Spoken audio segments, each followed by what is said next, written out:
नमस्कार दोस्तों, कैसे हैं आप। साथियों, हिंदू धर्म में पितृपक्ष को बहुत ही महत्वपूर्ण माना गया है। पितृपक्ष के दौरान कौवों का महत्व भी बहुत अधिक बढ़ जाता है, क्योंकि ऐसा माना जाता है कि कौवे को ग्रास न दे तो श्राद्ध कर्म पूरा ही नहीं होता है, उसे अधूरा ही माना जाता है। श्राद्ध पक्ष भाद्र मास की पूर्णिमा से अश्विन मास की अमावस्या तक का समय पितृ पक्ष या श्राद्ध पक्ष कहलाता है। श्राद्ध पक्ष पितरों को प्रसन्न करने का एक उत्सव है। इन 16 दिनों में श्राद्ध पक्ष में पितरों के अलावा देव, गाय, श्वान, कौवे और चींटी को भोजन खिलाने की भी परंपरा रही है। गाय में सभी देवी देवताओं का वास होता है, ऐसा माना जाता है, इसीलिए गाय का भी महत्व बढ़ जाता है इस समय। वहीं पितृपक्ष में श्वान और कौवे को पितृ का रूप मानते हैं, इसीलिए उन्हें भोजन खिलाने का भी विधान है। श्राद्ध पक्ष से जुड़ी कई परंपराएं भी हमारे समाज में प्रचलित है। ऐसी ही एक परंपरा है जिसमें कौवे को आमंत्रित कर उन्हें श्राद्ध का भोजन खिलाते हैं। पितृपक्ष में कौवों को भोजन देने का विशेष महत्व होता है। कौवा यमराज का प्रतीक माना जाता है। ऐसा माना जाता है कि यदि कौवा श्राद्ध का भोजन ग्रहण कर लेता है तो पितृ प्रसन्न और तृप्त माने जाते हैं। हमारे पुराणों में, रामायण में, महाकाव्यों एवं अन्य धर्म शास्त्र और प्राचीन ग्रंथों में भी पितृपक्ष में कौवों की महत्वता का विस्तृत रूप से वर्णन बताया गया है और इसकी महत्वता का जो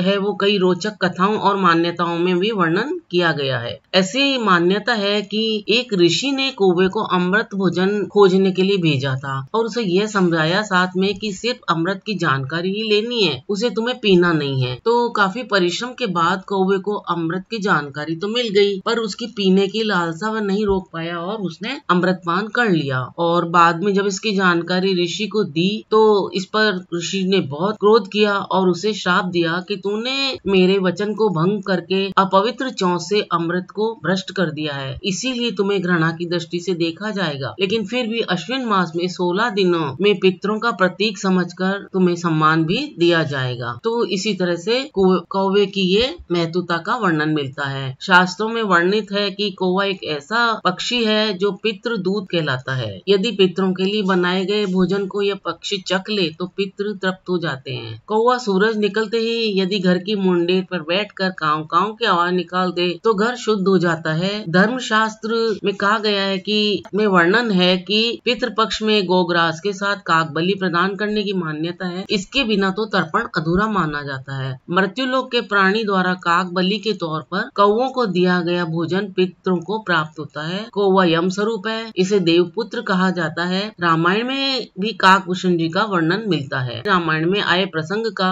हवाला इस प्रकार है कि त्रेता युग में इंद्र के पुत्र जयंत ने ही सबसे पहले कौवे का रूप धारण किया था। श्री राम जब सीता माता पंचवटी में एक वृक्ष के नीचे बैठे थे तो श्री राम जी सीता माता के बालों में फूलों की वेणी लगा रहे थे। यह दृश्य इंद्रपुत्र जयंत से देखा नहीं गया और ईर्ष्यावश उन्होंने फिर कौवे का रूप धारण कर लिया और जाकर सीता जी के पैर में चोंच मार दी। राम जी ने जब देखा तो उन्हें बिल्कुल अच्छा नहीं लगा। उन्हें सजा देने के लिए राम भगवान ने तिनके का एक बाण चलाकर उसकी एक आंख फोड़ दी। तो उससे उसे अपने किए पर बहुत पश्चाताप हुआ और उसने अपने किए के लिए माफी मांगी। तब राम जी ने उसे भगवान ने ये वरदान दिया कि तुम्हें श्राद्ध में अर्पित किया गया भोजन जो होगा वो पितरों को मिलेगा। और कहा जाता है कि तभी से श्राद्ध पक्ष में कौवों को भोजन कराने की परंपरा चली आ रही है। तो दोस्तों, श्राद्ध पक्ष बहुत ही महत्वपूर्ण माना गया है अपने पूर्वजों को श्रद्धा भाव दिखाने के लिए, और इसी दौरान इसमें कौवे को भी भोजन कराने की बहुत ही महत्वपूर्ण परंपरा रही है। दोस्तों, आपको ये जानकारी कैसी लगी? अगर जानकारी अच्छी लगी हो तो इसे लाइक, शेयर, सब्सक्राइब करना ना भूलें। अपना अमूल्य समय देकर वीडियो देखने के लिए आपको बहुत बहुत धन्यवाद। मिलते हैं फिर एक नई जानकारी के साथ। धन्यवाद।